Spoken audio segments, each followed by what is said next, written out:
Israel is one of the most racist countries in the world. While you'll never hear anyone in the mainstream media say this is actually one of the most important things you need to understand if you want to know what's happening right now.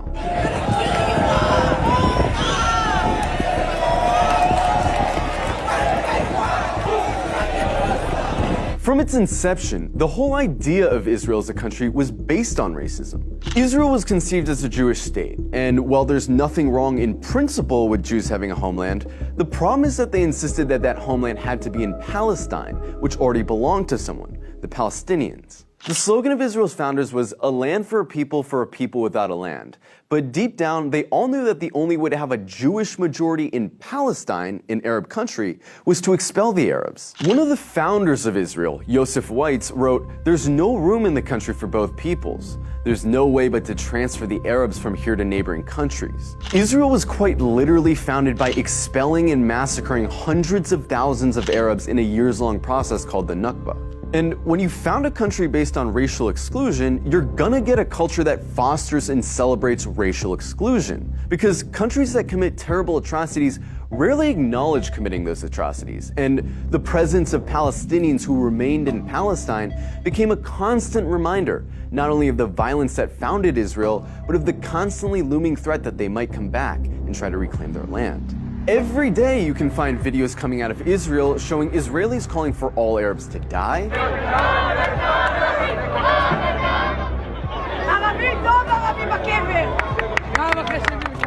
insulting the Prophet Muhammad,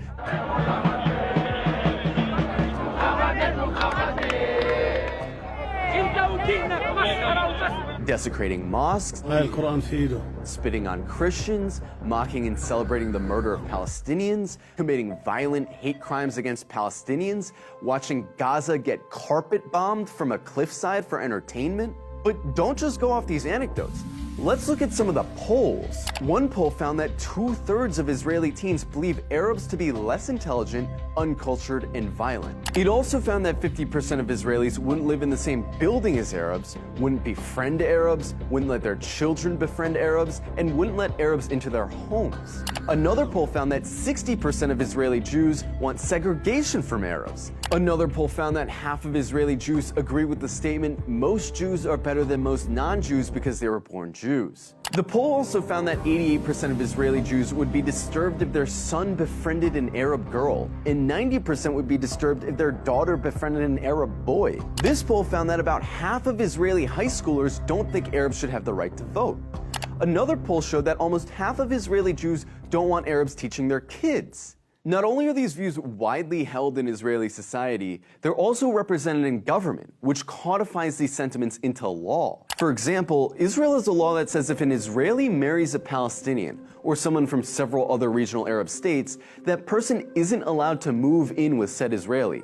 This law was passed in 2003, but it's been renewed every single year since. Israel also doesn't allow interreligious marriage to be performed in the country, which is meant to deter Jews from marrying non-Jews. In 2018, Israel passed the nation-state law, a law which has constitutional status, which says the right to exercise national self-determination, i.e. have rights, is the exclusive right of Jews, no one else. There's also the Nakba law, which makes it illegal to acknowledge the Nakba, the expulsions of Palestinians that were needed to found Israel. This would be like passing a law to make it illegal to talk about indigenous genocide or slavery in America. There's also the Admissions Committee law, which basically allows towns to operate panels that deny applications for entry based on socio-cultural compatibility, which essentially just legalizes racist housing discrimination.